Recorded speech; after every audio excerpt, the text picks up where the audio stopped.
এখন আমরা সবাই জানি, কিন্তু কবরে এই প্রশ্ন করার পরে আপনার মতো আমার মতো গুনাহগার মানুষ আমরা ভুলে যাব। আল্লাহ ভুলিয়ে দিবেন, আমাদের জবান দিয়ে উত্তর আসবে না। আমরা বলবো হা হা লাদ্রি লাদ্রি, হায় আফসোস হায় আফসোস, আমি এগুলা কিছুই জানি না। আপনাদের কি মনে হয় সন্তান দিবে এটা?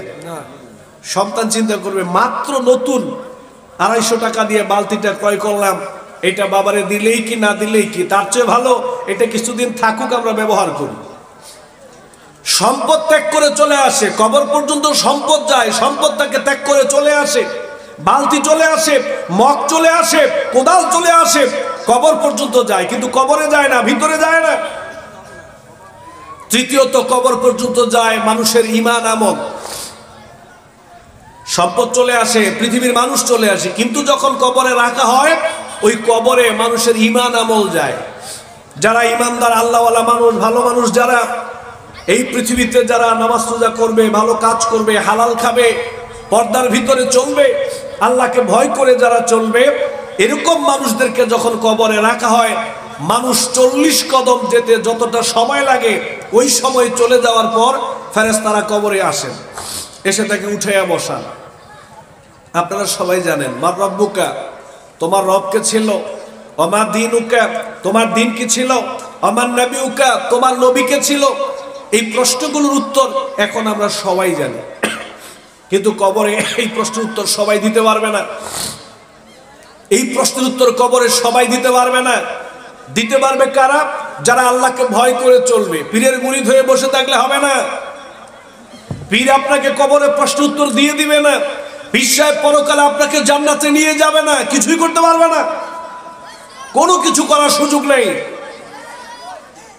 কবরে যাদের ঈমান আমল নিয়ে কবরে যেতে পারবে, তাদেরকে প্রশ্ন করার পরে অটোমেটিক্যালি তাদের জবান দিয়ে আল্লাহ বের করে দিবেন রব্বি আল্লাহ, আমার রব হলেন আল্লাহ, দীনুনা ইসলাম, আমার দিন ছিল ইসলাম, আমার জীবন ব্যবস্থার নাম ইসলাম, নবিয়ুনা মুহাম্মদুর রাসূলুল্লাহ সাল্লাল্লাহু আলাইহি ওয়াসাল্লাম, আমার নবী হলেন মুহাম্মদুর রাসূলুল্লাহ সাল্লাল্লাহু আলাইহি ওয়াসাল্লাম। এবার গায়েব থেকে আওয়াজ দেওয়া হবে সাদাকা আবদি, আমার বান্দা সত্য বলেছে, ফাফরিশুহু মিনাল জান্নাহ ওয়ালবিসুহু মিনাল জান্নাহ ওয়াফতাহু লাহু বাবান ইলাল জান্নাহ।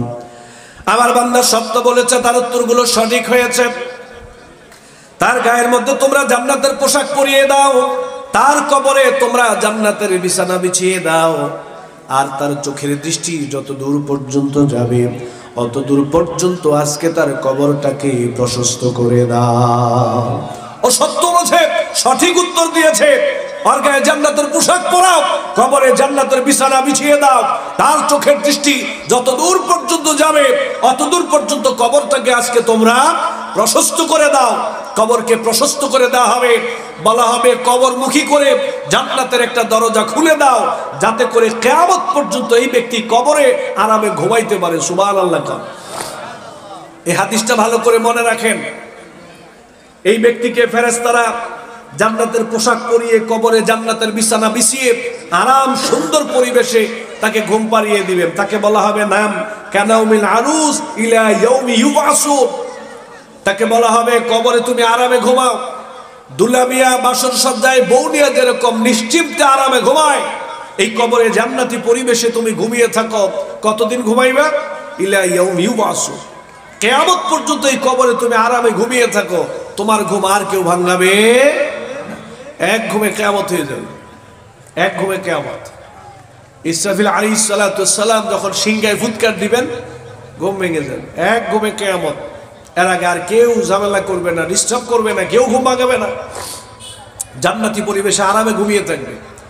আর যারা আপনার মতো আমার মতো পাপী মানুষ, গুনাহগার, যারা আমাদেরকে যখন কবরে রাখা হবে তখন আমাদেরকে প্রশ্ন করা হবে মার রব্বুকা ওমা দীনুকা ওমান নবিউকা। আচ্ছা, এখন আপনারা একটু কষ্ট করে, আমার ছোট ছোট ভাই আছে, অনেক যুবক ভাই যারা আছেন, একটু উত্তর দেন তো, আমাদের রব কে? বলেন, আমাদের রব কে? আমাদের দিন কি? আমাদের নবী কে? দেখেন, এখন কিন্তু এই যে আমাদের 5-6 বছরের ছোট ছোট ছেলেরাও কিন্তু এটা জানে, বলতে পারছে।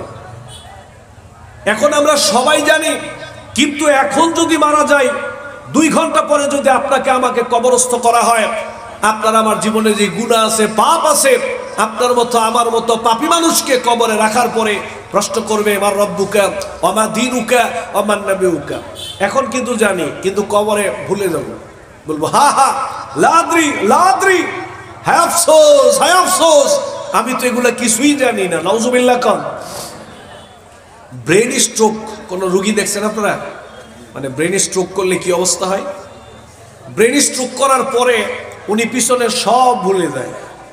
সন্তানকে দেখালে জিজ্ঞেস করে এটা কি, স্ত্রীকে জিজ্ঞেস করে আপনি কি, ছোট নাতিকে জিজ্ঞেস করে বাচ্চাটা কার, অথচ সবকিছু কিন্তু উনি চিনতো জানতো, কিন্তু স্ট্রোক করার কারণে তিনি সব ভুলে গেছেন।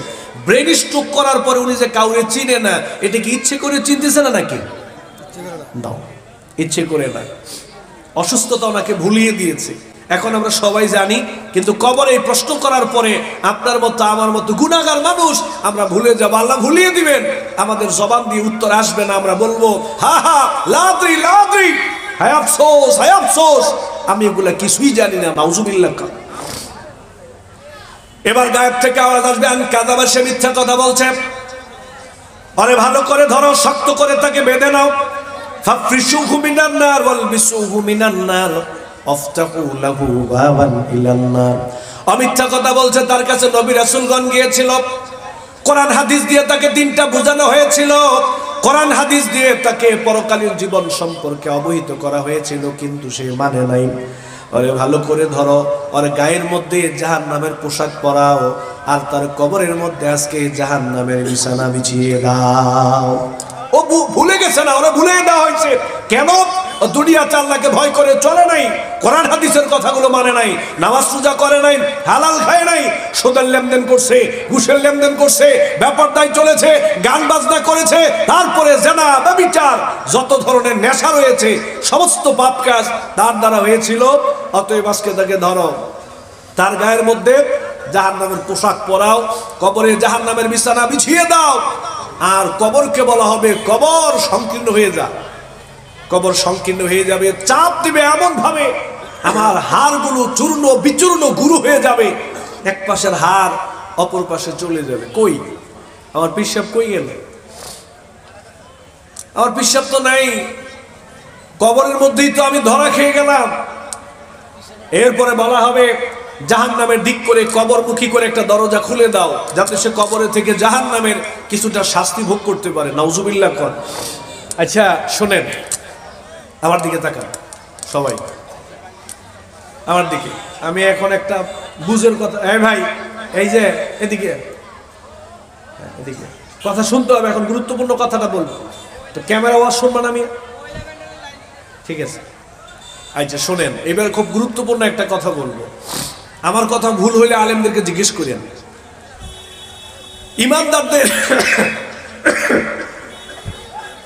ইমানদার পাপী যারা, ইমানদার গুনাহগার যারা,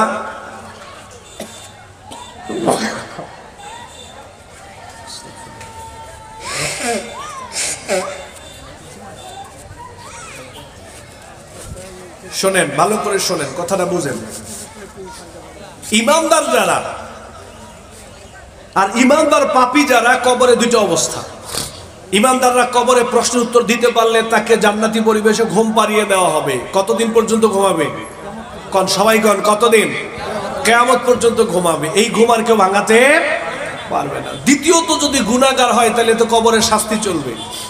এই বাংলাদেশে যত কবর আছে, যত মাজার আছে, যত খানকা আছে, যত দরবার আছে, এই পৃথিবীতে যত আলেম ওলামা, আল্লাহর ওলি, আল্লাহওয়ালারা কবরে শুয়ে আছে, ধরে নিলাম ধরে নিলাম ধরে নিলাম সবাই জান্নাতি। বলেন আমিন।